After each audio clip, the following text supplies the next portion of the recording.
Ça fait tant d'années qu'on se fait exploiter, pas respecter, on se fait bafouer.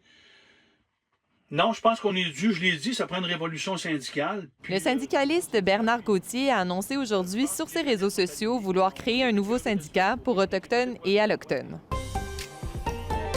Pour rappel, la FTQ Construction a décidé de congédier Bernard Gauthier la semaine dernière. Elle a expliqué sa décision en raison du non-respect de Bernard Gauthier vis-à-vis de ses collègues et de l'organisation. Bernard Gauthier avait répliqué en indiquant avoir été très déçu du travail de la FTQ Construction, qui est à ses yeux déconnecté de la réalité de la Côte-Nord.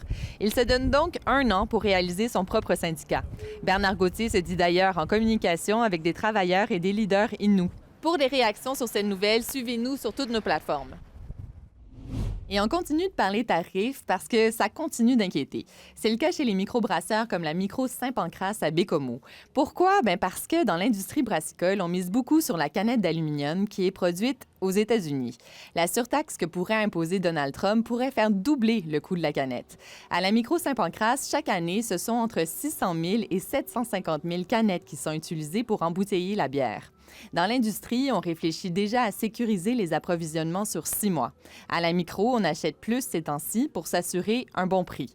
Et on a surtout hâte que le climat d'incertitude se lève pour savoir comment vraiment s'ajuster. Êtes-vous l'un des chanceux à avoir reçu un petit mot d'amour sur cet écriteau de la ville de Sept-Îles? L'initiative, qui est une première, a été lancée par la municipalité pour la Saint-Valentin. La ville de Sept-Îles s'est inspirée de projets similaires qui se sont déjà déroulés ailleurs au Québec. Bonne Saint-Valentin!